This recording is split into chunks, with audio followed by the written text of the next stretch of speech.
कि एक नफरत की आंधी देश के अंदर फैलाई जा रही है। अब इससे कैसे चुनौतीपूर्वक निपटा जाए, इसलिए किसी महापुरुष के नाम पर, किसी जाति के नाम पर, किसी धर्म के नाम पर हमने इस संगठन का नाम नहीं रखा, बल्कि उनकी बात का उन्हीं के शब्दों में जवाब देने के लिए इस संगठन का नाम देशभक्त भारत मोर्चा रखा, ताकि इस बैनर के नीचे सभी धर्मों के, सभी जातियों के और विभिन्न क्षेत्र से आए हुए जो लोग दिल्ली में आकर के बसे हैं, उन सबको सम्मान पूर्वक एक मुहिम के साथ जोड़ा जा सके। और उसमें हम काफी हद तक कामयाब हुए हैं। अभी तक हमारी इस मुहिम में सीमापुरी विधानसभा के चारों वार्डों में कम से कम 500 लोग इस मुहिम के साथ जुड़ चुके हैं। तो चाय पर चर्चा हमने आज सबको नहीं बुलाया, हमारी मजबूरी भी थी। ज्यादा लोग यहाँ पर आए इसलिए मैसेज भी नहीं डाला, ज्यादा लोग आ जाते तो फिर यहाँ पर बैठने की व्यवस्था गड़बड़ हो जाती। यहाँ पर जितने लोगों की बैठने की व्यवस्था थी, हमने उसी हिसाब से प्रभावशाली लोग, जिम्मेदार लोग, ईमानदार लोग, समझने वाले साथी, उन्हीं लोगों को आज यहाँ पर हमने आमंत्रित किया था, ताकि आगे की रूपरेखा आपके साथ बैठ करके तय हो सके। और बेटा कहाँ से आए हो? हाँ, फिर क्यों बात कर रहे हो? नहीं, बात नहीं हो, बात तो रोज ही करते हैं, आज हमारे से कर लो, अच्छे हो आप ही के लिए तो है ये मीटिंग। हमें युवाओं को आगे बढ़ाना है, युवाओं को मजबूत करना है। बेटा जब तक आप सुनोगे नहीं, आप समाज की और पूरे देश की धरोहर आप जवान और युवा बच्चे ही बात नहीं करेंगे, कुछ सीखोगे तो हमारा तो समय पूरा हो गया, ज्यादातर सबके बाल पक चुके हैं। अब तो तुम्हारी उंगली पकड़ करके आगे तुम आगे रहोगे, हम पीछे पीछे रहेंगे। इसलिए आप लोगों को समझाना और समझना बहुत जरूरी है, ठीक है? अगर कोई खास बात करनी है तो बाहर जाकर के करो, अभी तो आराम से सुनो।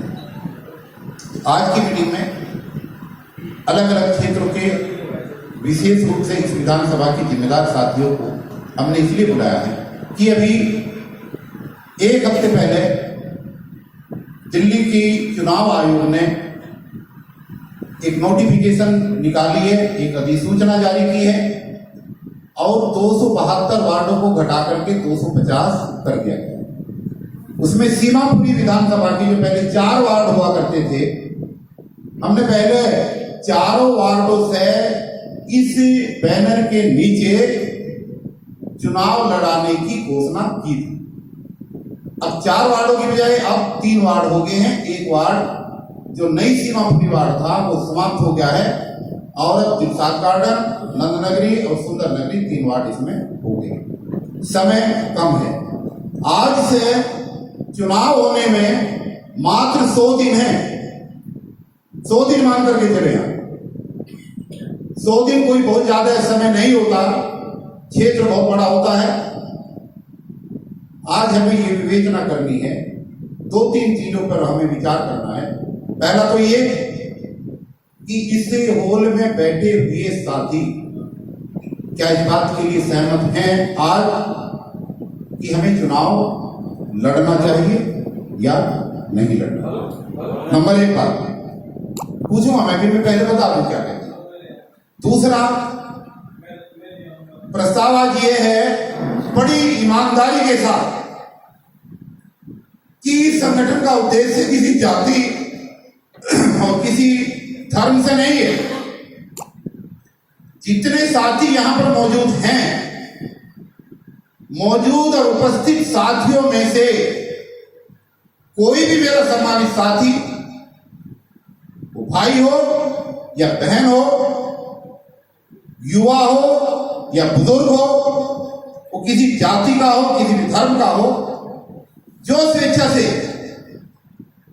ये मानता हो कि हां मैं चुनाव लड़ना चाहता हूं, मैं चुनाव लड़ने का इच्छुक हूं और मैं इस कारवां को लेकर के आगे बढ़ सकता हूं,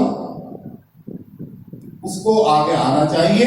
हम दिल की गहराई से ऐसे साथी का स्वागत करेंगे और उसके नाम पर विचार करके हम चुनाव का बिगुल बजाने का काम करें, क्योंकि किसी पर्टिकुलर आदमी के लिए मुहिम नहीं है। तीसरा जो कॉन्सेप्ट है इस संगठन का वो ये है, मैं इंजीनियर तो बाद में बना, इंजीनियर बनने से पहले मैं एक किसान का बेटा था। हमने हल चलाया अपने हाथों से, खेतों में फसलें उगाई है, दिन रात मेहनत की है। मेरा कॉन्सेप्ट सीधा सीधा ये है कि अगर हमारे पास एक मुट्ठी भर अनाज है और उस मुट्ठी भर अनाज को अगर हम बड़े खेत में बखेर देते हैं, 1 एकड़ जमीन में बखेर देते हैं, तो जो एक मुट्ठी दाना है, बीज है, वो एक मुट्ठी दाना हमारा खराब हो जाएगा। एक पेड़ कहीं उगेगा, एक कहीं उगेगा, एक कहीं उगेगा, उसको जानवर खा जाएंगे, कुत्ते बिल्ली खा जाएंगे। हम उसकी ना निराई कर पाएंगे, न उसकी जुताई कर पाएंगे, न उसमें खाद दे पाएंगे, और थोड़ी देर के बाद में जो मुट्ठी भर दाना, जो मुट्ठी भर अनाज हमारे पास था, वो खत्म हो जाएगा। दूसरा उसका विकल्प यह है कि अगर मुट्ठी भर अनाज है तो उस मुट्ठी भर दाने को, उस मुट्ठी भर अनाज को सिर्फ और सिर्फ इतनी बड़ी क्यारी में बोया जाए ताकि उस एक मुट्ठी अनाज से हम 1000 मुट्ठी अनाज पैदा कर सकते। हो जाता है ना, एक दाने से तो बहुत सारे दाने निकलते हैं, हजारों दाने निकलते हैं। अब देखिए, 2 ही विकल्प है, या तो मुट्ठी भर अनाज को पूरी दिल्ली में फेंक दो और फिर 2 महीने बाद मुट्ठी खाली, या फिर उस मुट्ठी भर दाने को सिर्फ और सिर्फ नंद नगरी में फेंक दो। तो हो सकता है नंद नगरी भैंस मुट्ठी भर अनाज को डालने के बाद आपको हजारों मुट्ठी अनाज पैदा हो। अब हमें किस लाइन पर जाना है, यह सोचने का विषय है। यह भी एक प्रस्ताव का हिस्सा है जो आज की मीटिंग है। और मेरा यह मानना है कि हमें अपने संसाधनों के हिसाब से इतनी ही जगह का चुनाव करना चाहिए जितनी जगह हम आने वाले 100 दिनों में रिजल्ट दे सकते हैं। अगर ज्यादा जगह पैर फैलाए तो कुछ नहीं होगा। और सबसे अंतिम और महत्वपूर्ण सुझाव और आज की मीटिंग का प्रस्ताव यह है कि चुनाव में पैसा देकर के टिकट लाने वाले लोग,